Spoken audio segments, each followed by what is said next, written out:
looks arbitrary and aimless because it can't go beyond human life, Right. because it can't go to this transcendental sort of thing. And only from the perspective of man is the intellect ever treated as something that can go beyond human life. Like only man gives it such a special status. Reality doesn't care. Man gives it status. To intellect. Yeah, Right. real nature doesn't really care one way or the other. Yeah. So the proudest of men is the philosopher because he thinks he can see all sides of everything and that the universe focuses upon him. He thinks he's so great. He thinks God has to look down upon him. He thinks reality thinks he's special. Okay. And he thinks that's kind of ridiculous. That's false pride. Right. Like, how could we possibly care about truth if the universe doesn't even care? Like, how could we get to this false pride to believe this if the universe doesn't even care? It seems without such pride, man would see folly everywhere. He'd want to flee existence. So I looked up what Lessing's sun was, and I looked up what that was a reference to. And that actually helped make it make a lot more sense once I figured out what that was referring to. So there was this philosopher named Lessing around the same time as Nietzsche. I guess he was German. And a young son of his died, like really young, like a child. So he didn't kill himself, it's just the child died. It was actually something ironic that the philosopher wrote, who's saying that like he fled existence as soon as he was born because he was like he saw how much folly was around him, how terrible people are, how stupid people are. He's like, oh, I'm out of here. Is basically what the idea was. Like it Got would it. seem like if you realize the truth about reality, that that the universe doesn't care about you, you wouldn't want to bother existing because if the universe doesn't care about you, like it would seem like you just don't want to care. Or when you realize everybody else is fooled, like you're the only one who sees, you don't even want it to exist in a Right. way. What I'm a bit confused by his use of the truth, because on the I one hand, know. he speaks of truth as conveniences that we set up socially to prevent this, Yeah. Thomas Hobbes all war of all against all. But then how can you, when you've set that up, when you later speak of truth, you're speaking of something else. Like, and so I get confused by it. Anyway, I don't really. Once you say truth, is he saying truth doesn't exist? Because that's bizarre. Like, how do you consistently write anything after that? Um, Um. Well, I guess he's starting out at first just talking about like, well, the truth is the universe doesn't care, and man is a fool for thinking so. It seems like that's how he's starting it, writing it. right. It would seem that man just doesn't. The truth is in reality is itself painful. That reality is not as caring or loving as we would want to believe. Why would you ever develop a drive for truth if the truth seems to be that the universe is uncaring and doesn't care about you one bit? Why would you want to know the truth? But he did earlier speak of the drive for truth being so, unless he's saying there's different motivations for, or I'm not sure. There was this part here, remember, where he writes about how this, Yeah. insofar as the individual wants to maintain himself against other individuals, he will, under natural circumstances, employ the intellect for mainly for dissimulation, blah, blah, blah. Yeah. But the peace treaty brings in its wake something which appears to be a first step towards acquiring that puzzling truth drive, to wit, that which we shall count as truth from now on is established. So he's saying, this is why it's confusing, because he's saying that this peace treaty between human beings of agreeing to certain designations of things, so concepts, is the first step. Okay, so that's the first step to the puzzling drive for truth. Yeah. It's not like the Still, answer, but it's like okay, that's part of it. Like, all right, first we need to consider that people seem to, the only thing it seems to begin with is that nobody really cares about the truth. They just care about the consequences. They only care about the consequences of things, not the truth of things. So it seems like whatever the rules of truth are, consequence is the only thing they care about. They don't care Okay. about like the fact of the matter. They just care about, well, things appear or how things, How yeah, things they're affect them. just, yeah, they're not thinking about truth per se. Um, Okay. then he Still gets kind of into forgetting. He's saying the only way we could really even get here, maybe, is by forgetting. That you have to forget get where, that sorry. Which are you talking about an earlier part? after the part he talks about legislation of language establishes the law of truth. It's just about Yes. consequences. So the end of that entire big thing.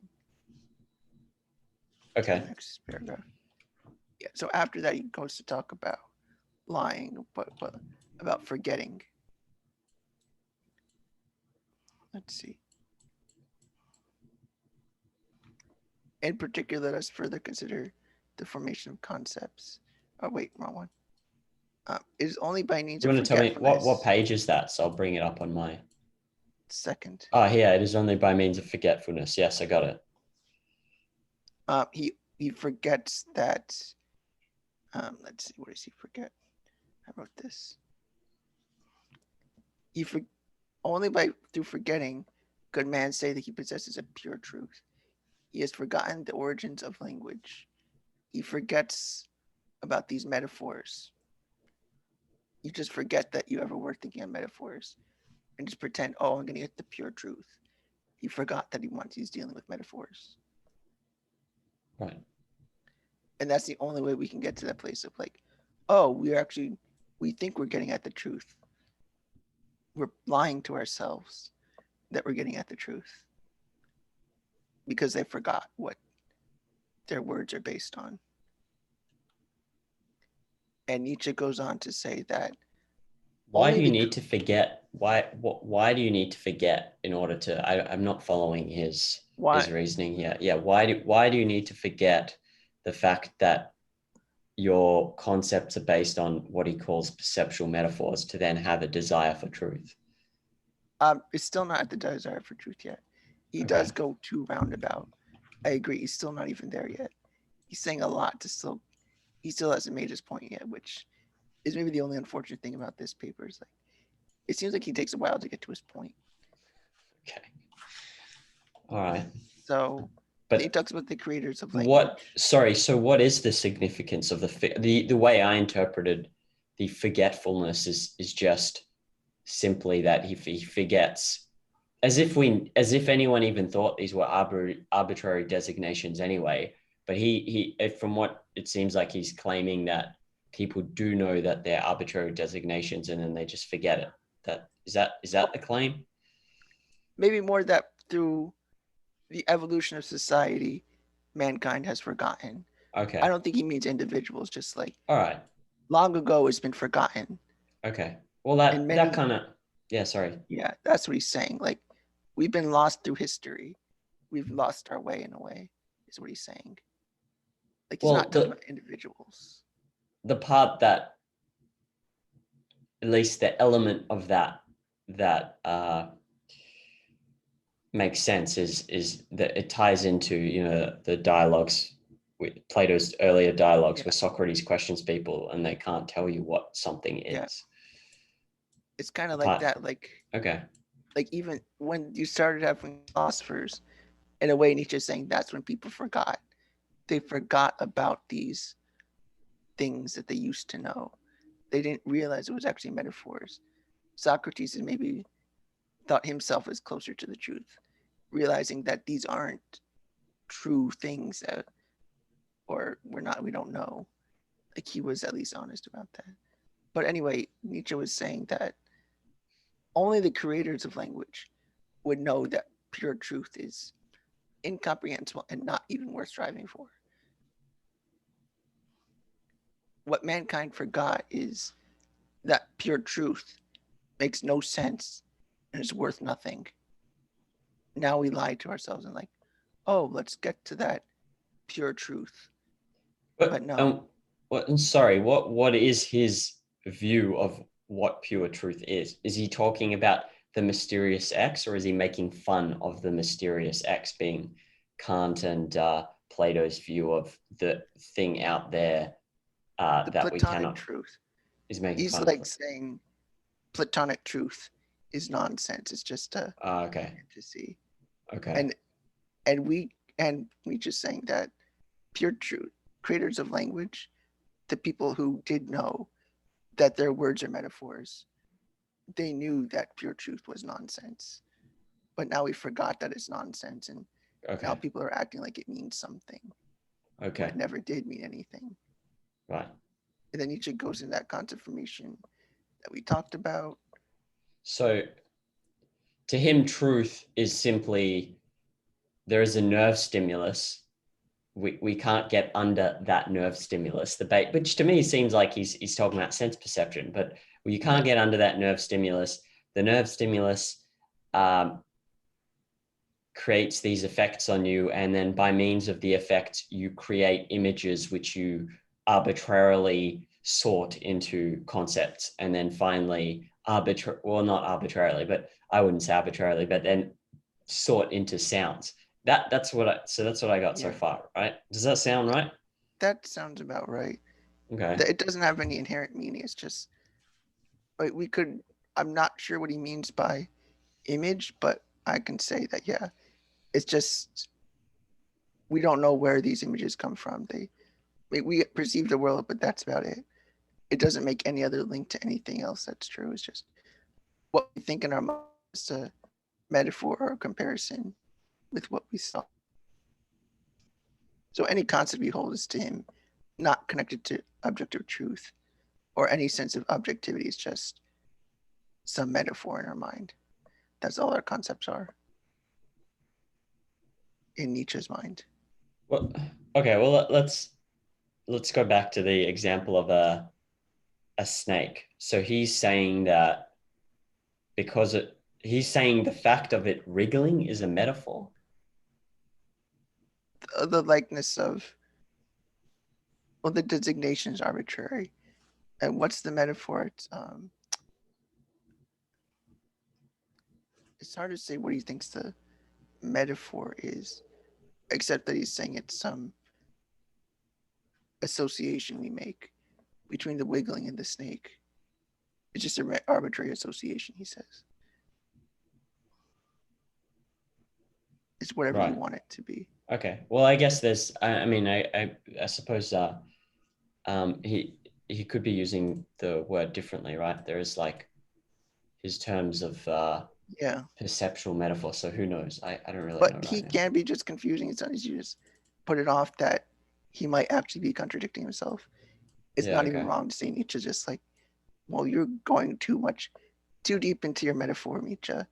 You're trying to make this flowery idea, but I think his metaphor doesn't play out. Yeah. His Okay. idea doesn't seem to work entirely. Yeah. I But mean, look we, at us. We're on page 3, and we, yeah, we can't. but you can get We're the trying gist to of know him. what. Yeah, we just know that he's saying like, all we're doing is making associations. That's all there is, and Okay. so that's what All right. Nietzsche thinks. So there's no objective concept formation according to Nietzsche. Okay. Um, so yeah, I think he's saying truth is actually just metaphors. So Nietzsche makes his conclusion there, like he's declaring truth as metaphors. That's all it is. There's no like objective truth. There's no truth of the thing in itself or Platonic form. No such thing. It says what we refer to truth is an illusion that after a long time that might have start to appear fixed and binding. So like I mentioned before, it just society over time just started to get used to using these fixed concepts and started treating them as if they're the pure truth, even though they're just inventions like everything else. Right. And the element of that, which is true, is that yes, we can take over concepts without questioning what they are. Although, I mean, that's why it interests me. How did he even get to this? How does he even get to his ideas? Like, is he basing it on isolated observation, or what? you don't know what kind of thought process reaches this anyway. Like, am I, to make the observation that, okay, the element of truth in what he's saying is that people take over concepts from others without question. Is that even relevant or not? Who knows? Like when you read this, you don't know because it's because he's writing like this. Yeah, I happen to know because I've read a lot Okay. about his biography and all Yeah. that, so I kind of know his personal background and Yeah. actually Okay. what he was thinking about. So So is a that lot of it true? is. Is that part of it, that people take over concepts without questioning? I mean, yeah, that's kind of what he's thinking. Okay. That's what he's claiming that people do often. And he is more of an artistic thinker. Like he is more concerned about art usually as a child. Even like he was a dutiful Christian early on, and he kind of abandoned that. So it's kind of what this is, like his journey as an atheist in a way. Like he's, Okay. oh my God, I was wrong the whole time, and this is where I went wrong. I It's understand. kind of what he's doing. He's And he's rejecting. trying to explain that. And so he's come Yes, up with this. Got it. It makes sense. he's rejecting the religious thinking. You can Right. think of it in that ways. What he's criticizing is that religious thinker.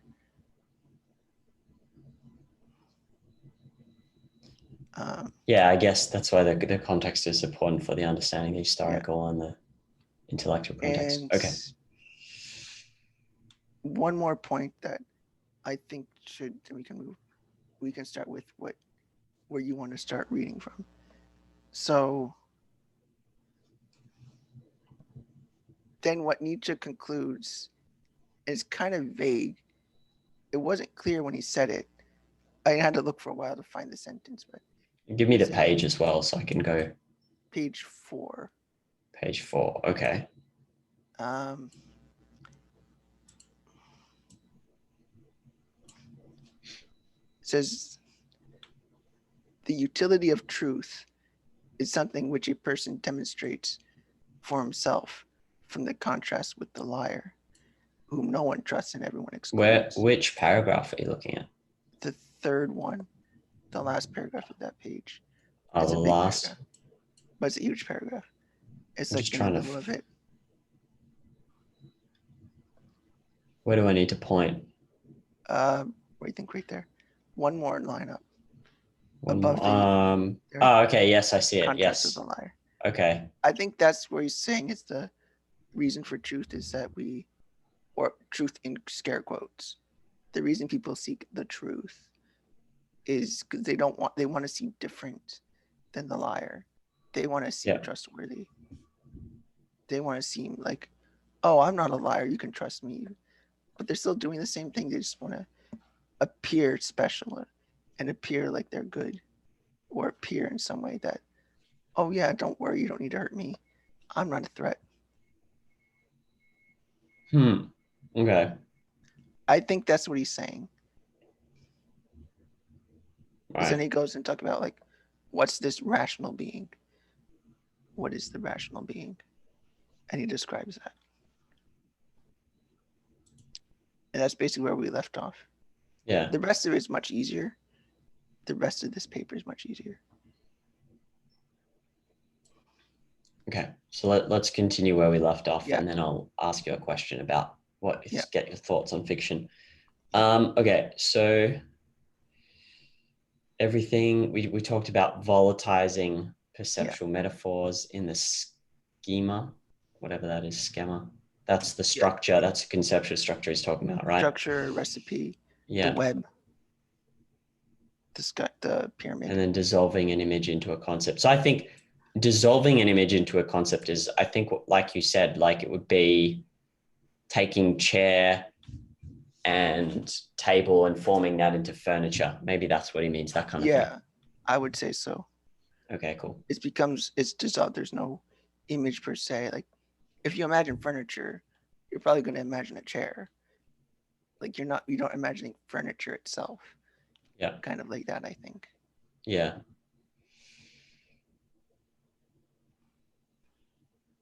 For something is possible in the realm of these schemata, which could never be achieved with the vivid first impressions.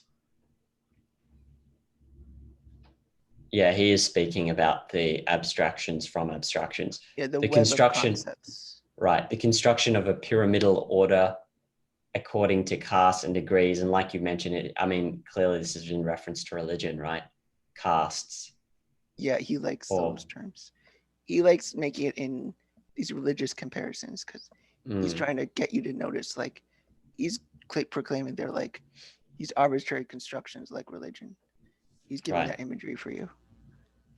The creation of new world of laws, privileges. Yeah, okay. So here's this hierarchy, privileges, subordinations, Yes. and clearly marked boundaries. Yes. A new world, one which now confronts that other vivid world of first impressions as more solid, more universal, better known, and more human than the immediately perceived world, and thus as the regulative and imperative world. Can you, so regulating in terms of behavior, but imperative in this context, do you know what, is he referring to Kant or the Imperative imperative world. world? Yeah, the I world of commands. I I don't. he might mean just like morality, like things that you must do this or you have to do this by duty or whatever. It might be Okay. Kantian thinking he's referring Hey, to. you know, actually, what I think he means by perceptual metaphor, because now he's saying, whereas perceptual metaphor is individual and without equals, Yeah. I think what he might mean is, this is a guess, but when when you're thinking of a table and you're thinking of the abstraction table, you still form an image in your mind, right? But it's a like image, just like I think Aristotle said, that little thing I sent you about Yeah. measurement immersion in Aristotle, Yeah. like he was talking about, you still Yeah. hold an image. Yeah. And so maybe that's what he means. Thoughts? That sounds better actually. That does sound clearer. Or at least it makes him make more sense. Like I Yeah. think that's a charitable interpretation of Let's Nietzsche. go with the charitable interpretation for now, and we'll Yes. see if we Yeah. conflicts anything. Whereas each perceptual metaphor is individual and without equals, and is therefore able to elude all classification. The great edifice of concepts displays the regular rigidity of a Roman columbarium and exhales in logic that strength and coolness, which is characteristics of mathematics. Okay. I mean, so I guess he's pointing out the laws, privileges, and this construction of a hierarchy, schemata, which is to me connotes like schemes, something Yes. devious and bad. So I guess that's the conceptual hierarchy being turned into some kind of way to subordinate other people to each other. Part of his Well, little thing schemata of, is usually a neutral word. It's usually a pretty neutral word. okay, It's more like a blueprint schema. or a pyramid or structure. So yeah, he's just describing what the rational man does. I mean, that kind of makes sense even in the Randian sense. Like you create your concepts, it makes life easier to think about, more clear. Nietzsche's Mm-hmm. just claiming that, well, that clarity is a lie to yourself. That's what Nietzsche's saying. Like, don't pretend it's actually pure truth. It's not. Mm-hmm. It's just a construction like anything else. So to him, pure truth is just the The thing in itself. nerve stimulus unanalyzed. Well, the thing in itself is what he says is the same as pure truth. Which we Like he, can't know according to him, right? As well. yeah, and even Rand would say the pure truth is nonsense. Right. The thing in itself is pure. Wait, so he's saying pure truth is nonsense, but then his version of truth is simply the world Metaphors. as is without being combined into a hierarchy of concepts. The world of metaphors is the only truth there is. Like metaphors is Okay. all we've got. There's no higher truth. It's just metaphors. But that's not consistent with our view of metaphors being the the first level abstractions of like cup, and then you imagine some Yeah, kind of universal cup. That's not it's consistent with definitely that. no. They're incompatible ideas. Okay. So Nietzsche's the contrast with that kind of viewpoint. Like he's saying, well, your idea that you could create objective concepts is ridiculous. He's saying, but he's more focusing on Kantian thinking Like there's a pure truth that you find Right. that's divorced from ourselves. Nietzsche Right. thinks that's ridiculous, but Rand thinks that part is ridiculous too. You can't Yeah. have a truth divorced from your mind. It wouldn't even make, you can't be divorced from reality. It's nonsense, and seeking it is ridiculous. Um, Okay, let's go on. Let's see what I highlighted.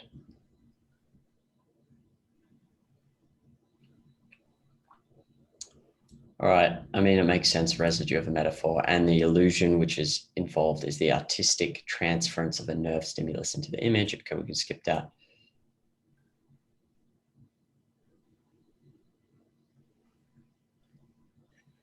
What I don't, do you find this inconsistent to say, but in this conceptual crap game, truth means using every die in the designated manner, counting its spots accurately, fashioning the right categories, and never, like, unless he's referring to a specific thing, because there is a point where he says people come to a, like, it's not, I think there is a point where he talks about there being some recurring, not just arbitrary designations, but let's see what I wrote down.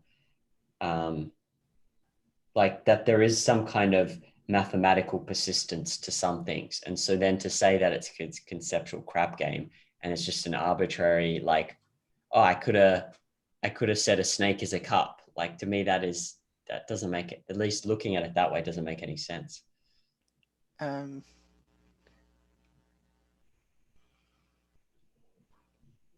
But it looks like he's speaking specifically about order of caste and class rank. um, So the context, at least in his mind, is religion and society, like moral law, maybe. I'm looking at this conceptual crap game of truth part. I'm not really sure what he Yeah, actually okay. means there. All right, that's fine. I We don't. can.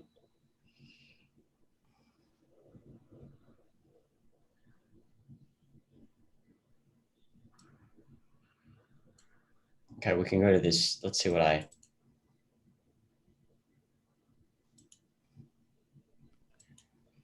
let's go to this this section here, which you highlighted.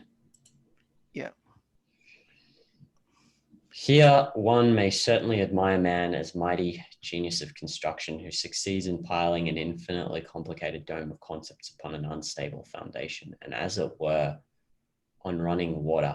I like this. This was it was even though a lot of what I'm reading, I can't really make sense of what he's saying or where he's coming up with the arguments. Like you said, he does write quite poetically.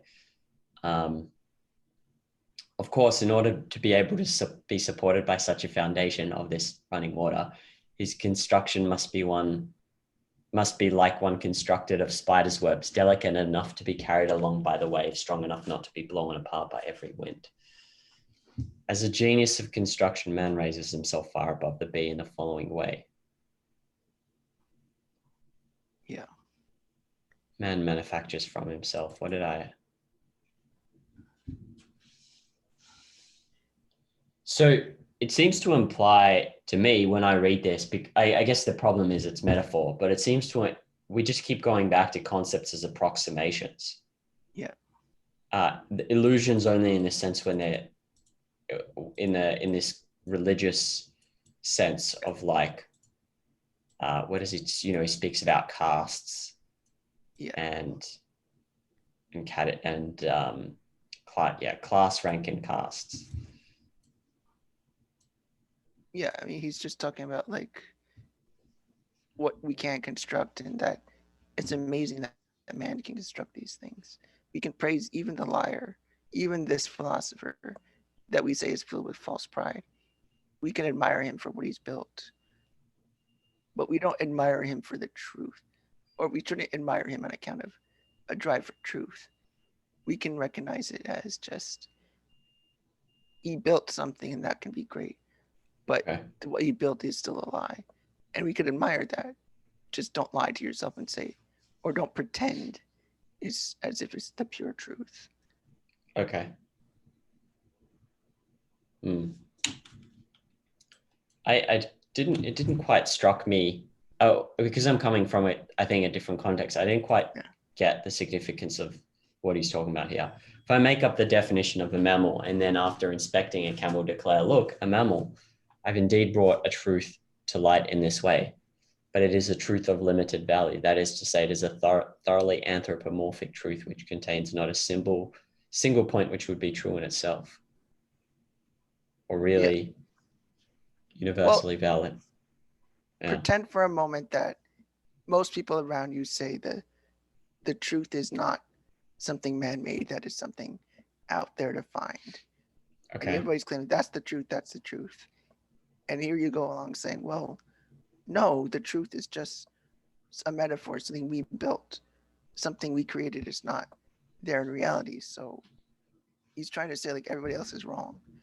We're actually dealing with anthropomorphic things.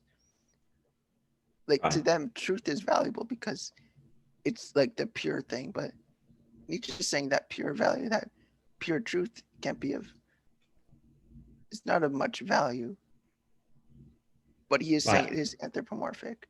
We built it, we created it. Okay. It's not So universally it's valid. going back to, he's sort of railing against Plato's forms of the thing out Yes. there, goodness out there, or whatever.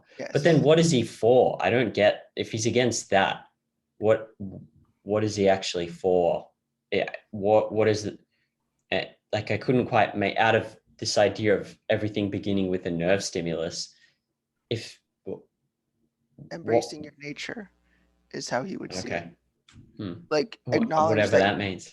like Yeah. embrace the fact that you intellect is perception and just embrace that and be an artist.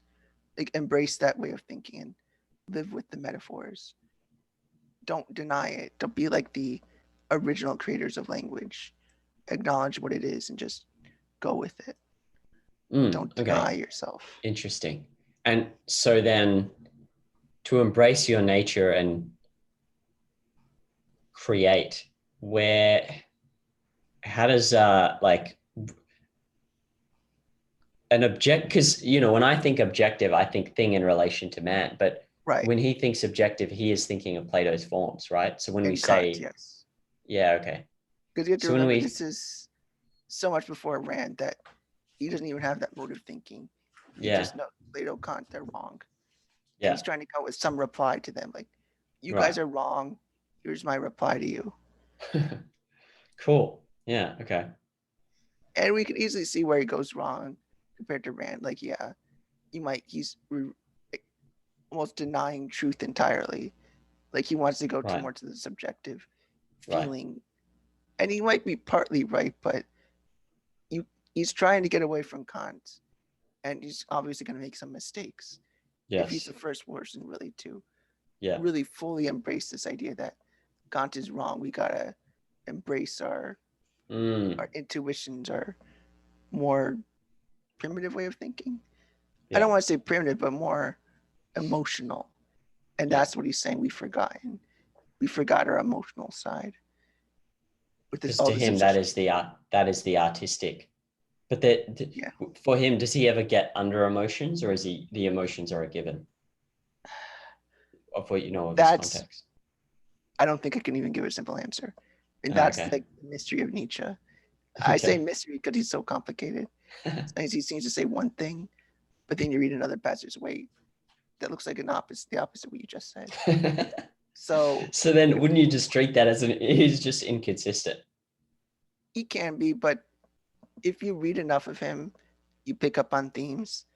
That's why it's hard to read him without somebody helping you because you kind of need to know what his themes are, his way of thinking is. Can I, Otherwise, it is hard. what's the, okay, let's say you do have someone who's consistent and flouts that Yeah. inconsistency. What is usually you might say, well, he's not worth reading. I'm not talking about Nietzsche here, but let's say someone does write Yeah. inconsistently, and without any other information provided. Like one day he says one thing, the next day he says something completely different. But now we've got Nietzsche who sometimes does that. What makes him, in your mind, what makes him so worth the read then, if he is inconsistent and is inconsistent with disregard for that inconsistency? Two parts. One, the way he questions things. Like he'll question you, make you question what your notion of concept formation is. He's presenting this case and he shows it to you. It's like, well, you can either question it or accept it. He's like, oh, you're wrong, Nietzsche. And you make your argument. Or he'll say something about like, truth is just a metaphor. And you'll think about it and react in some way, probably. Especially with his poetic words. Like, he makes it very visual. So it's Yeah, like he going to does. give you That's like true. a reaction. Mm-hmm. So you get more for the reaction than what it makes you think. That's usually what he cared most about. He didn't care about consistency as much as provoking your thoughts. Right. And okay. he deliberately does that. Yeah, I think there's value. Yeah, go on. And the second part is more a sense of life reaction. Like I like the way he trashes the thing in itself, and it like excites me sometimes. So it's like, oh, I want to see that. I don't always agree, but I like the show. It's fun to watch. Read. I do like his style of writing with the metaphors, like the image of the spider's web hanging over a river, and so we must build our web strong enough so that it doesn't get swept by a wind, but can get swept away by the waves. Yeah. Sorry, my. No problem. Like reading the other philosophers is good, or reading a lot of them is good because, yeah, I think you can approach something and not realize that there are questions that were asked before this that led you to get to this point, because everything can just be given to you otherwise. So there's value in that. Yeah. I'm not sure where I stand yet with Nietzsche. I haven't read enough of him, but this is quite difficult already. I mean, we can see that. So yeah, his later stuff is always much shorter. His earlier stuff is more narrative like when I read like Beyond Good and Evil, the longest something will be is 1 page. Oh, really?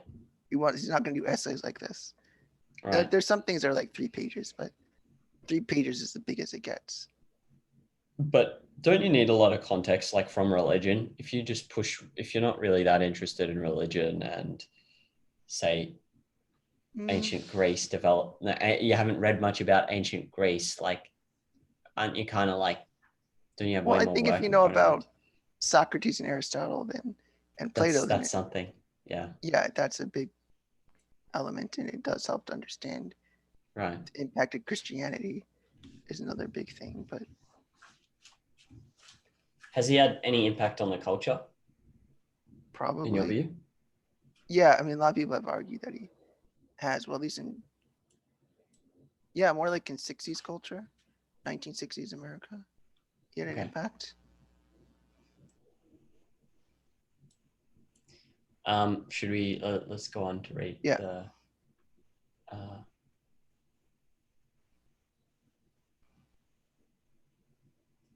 picture man, the sound man. Similar to the way in which astrologers considered the stars to be in man's service and connected with his happiness and sorrows, such an investigator considers the entire universe in connection with man. He's talking about a scientific investigator, I think. I don't know. I want to almost look at the translation of that word, because I don't think it means the same thing in this context as we think. Okay. Like there's 2 senses of the word science, for example, in German. I don't recall what they are, but there's 2 meanings of the word science. Right. And they're different than English. Do you know what he's talking about here? The infinitely fractured echo of one original sound man. The entire universe is an infinite multiplied copy of one original picture man. The guy who came up with the first picture metaphor, and the guy who put the sound metaphor. Okay. So. Cool. I like that. Interesting. He goes back to, who said man is the measure of all things? Protagoras. His method is to treat man as the measure of all things, but in doing so, he again proceeds from the error of believing that he has these things immediately before him as mere objects. Okay, so back to this perceptual metaphor thing. Yeah. All right. Um,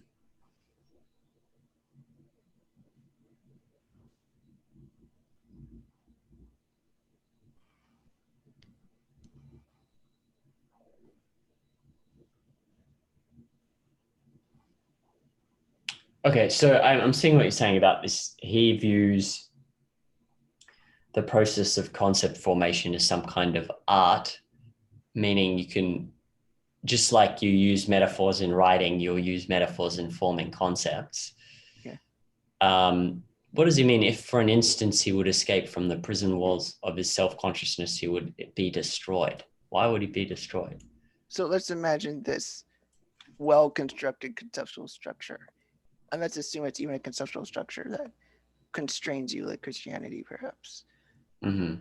And like that constraint actually gives them security because they don't feel meaningless in the world.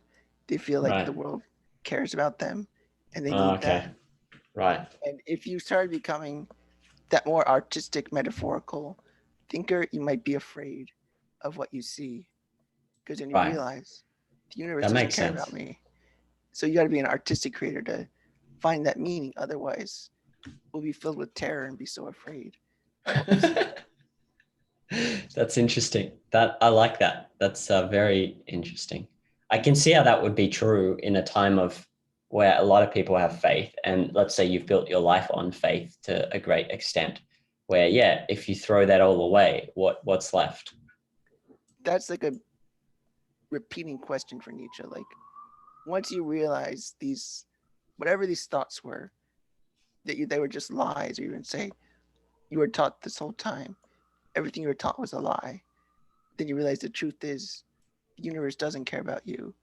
You might feel horrified and can't live anymore, and then you've got to find that meaning. Otherwise, nothing matters. He Right. always wants to find this meaning. He realizes the universe doesn't care about him. So, what do you do to find meaning and happiness and joy in life?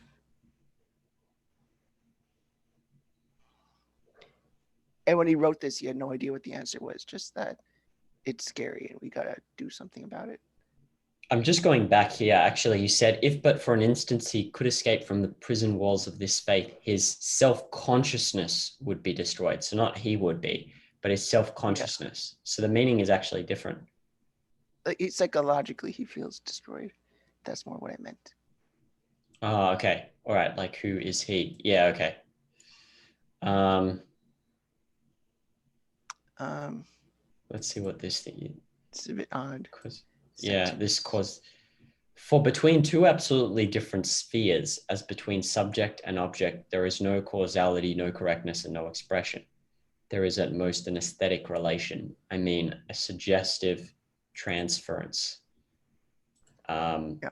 a stammering translation into a completely foreign tongue, for which there is required in any case a freely inventive intermediate sphere and medium. Okay, so he's being metaphorically here. He's saying Yeah. two unrelated things. The only way you combine them is through aesthetic metaphor, right? Is that's sort of what's being said? Yeah. Put us, More yeah, or okay. less. A painter without hands who wished to express in a song the picture before his mind would, by means of this substitution of spheres, It's a funny sentence. still reveal more about the essence of things than does the empirical world. Okay. Uh, Even the relationship of a nerve stimulus to the generated image is not a necessary one. That's pretty weird to say. I don't get that. But Well, what we think of a table doesn't have to be that way. I mean, just who doesn't? I'm not sure actually. Yeah, I'm not quite sure what he means. This wording is a bit difficult to interpret. yeah. Okay. But when the same image has been generated millions of times and has been handed down for many generations and finally appears on the same occasion every time for all mankind, then it requires at last the same meaning for men it would have if it were the sole necessary image and if the relationship of the original nerve stimulus to the generated image were a strictly causal one. But that's okay. So he's almost saying that the even chair is not even something as simple as a chair is not necessarily related to, there's no causal relationship between nerve stimulus and the formation of the concept chair, which is a kind of strange, like he's saying that it's only because of an artist using perceptual metaphor. Well, he does later get into the creation of pots and stuff. So I'm not sure if. Well, you could say it's an approximation you create. It might, like, all you're doing is creating some connection Right, that you felt we wanted to do. right. I mean, it could tell you something, but it's not like the pure truth. It's not. It doesn't deserve this pedestal place. Okay. Every person who's familiar, let's see. Uh, Idealism referring to Kant, like or Plato. transcend- transcendental idealism, which is Kant's type of philosophy. Transit. What's the difference Transcend- between transcendental idealism and Plato's idealism? they're very similar. Okay. I think one is, I don't know the details. I just know they're similar, but they're Okay. not this. Uh,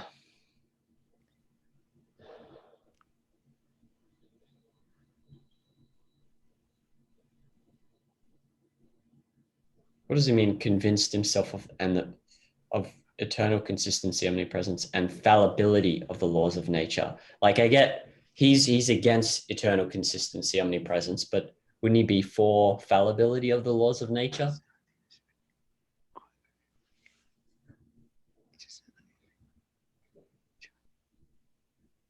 Yeah, I was confused there too.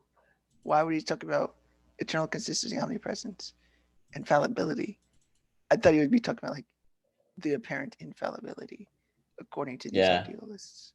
So I yeah. was confused. Okay, maybe it was a mistake in the translation or something of the text. Could be. There were some typos I did Yeah. notice. So also, I was curious because he talks about these arrogant scientists digging successfully in the shaft forever. Well, when he published this, it was 1873. Wasn't there a lot of digging going on and successful creations? Mm, I think he's just talking about.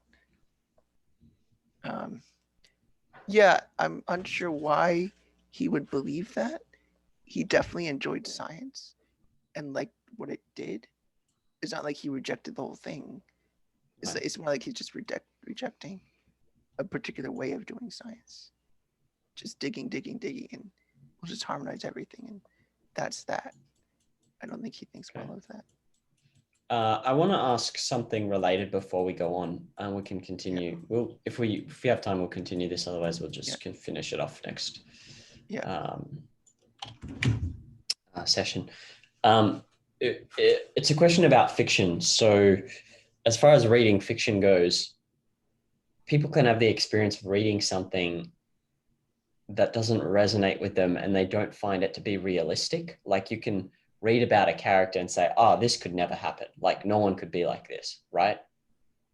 Yeah, And I've but heard you that. could have the opposite experience where it resonates and Yeah. that it's not even a question. You just like you enjoy the experience and it does seem like it could happen.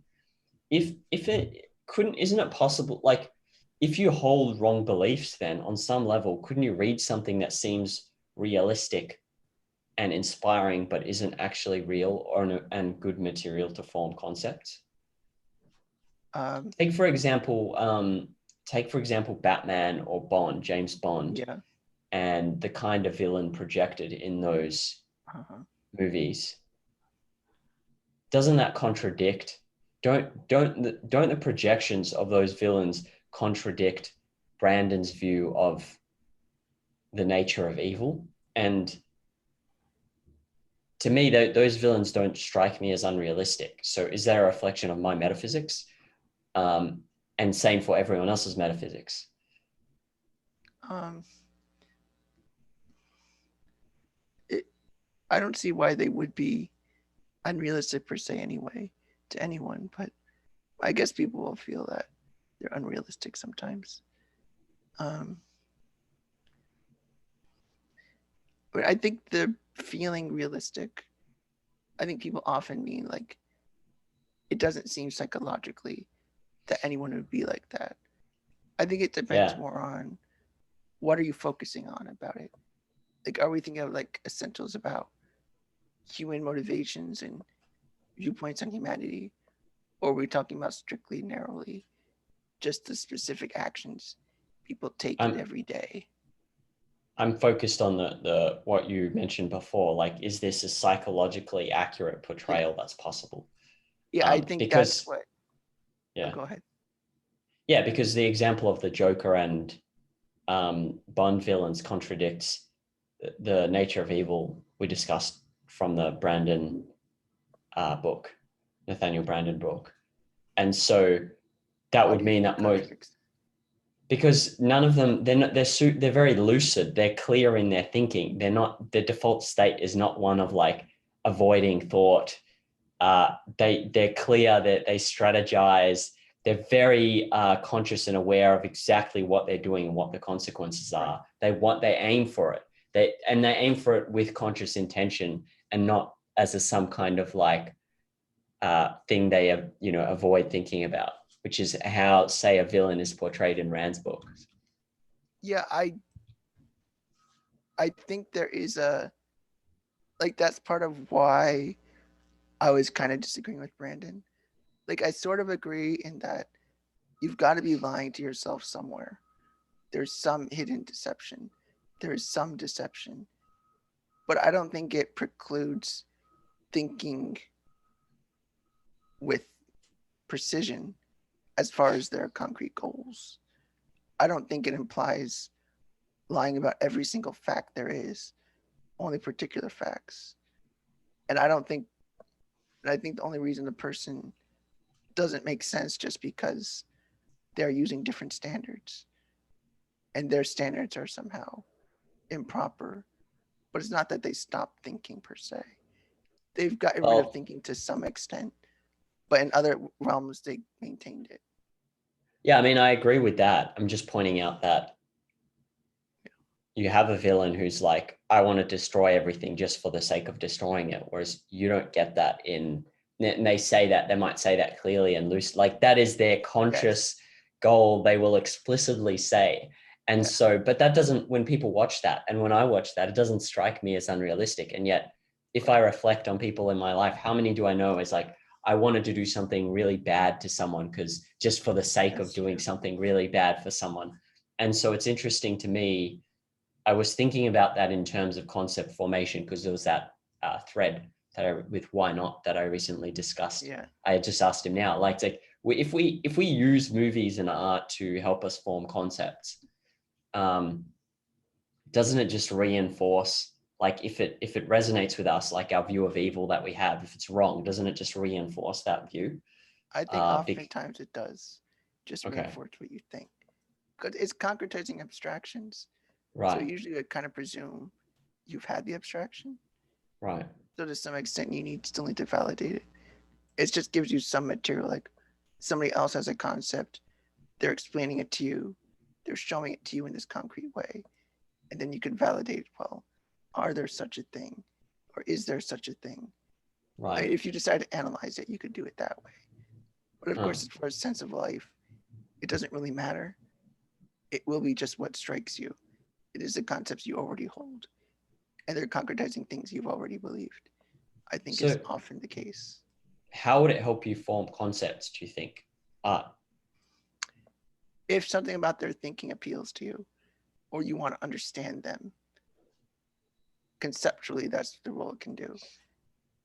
They're Well, giving could you a you thought, a viewpoint, and could you you're, give me yeah, sorry, I'll let you continue. well, an example being like when Rand talks about selfishness. Um, you might, by reading her books, get the feel for what that is, and it resonates with you, and you love that idea, and then in that one sense, yeah, it's reinforcing something you had. But on the other hand, you could have been living life in a way for a long time. You were, you're still trying to get rid of ideas of like duty or altruism and sacrificing yourself, and you still have those ideas in there habituated in you. But then you see something different. It could intrigue you. It gives you at least a way out to think of something different, that Right. they're giving you an example of something else. Right. And you could use that as like, is this realistic? Or what does this make me think about my life? Or what considerations does it bring to my attention? What did it concretize for me? They might not be able to see what selfishness is in an abstract argument, but if you show it to them in art, it gives something concrete to that conception that Rand created. If you look Do at you, Dagny, that's the you get at least an impression of what does selfishness mean. Well, it's Dagny. I might think that's wrong, but at least I know what Rand's talking about. do you think that when the Bible was written, people viewed that as realistic? Like you'd read it and go, yeah, this is realistic. That would like, it would give people the same resonating feel of like, this could happen. This is true. Not this is true, but this is realistic because of the metaphysics and the philosophical views I they think held so. as true. I Okay. think so.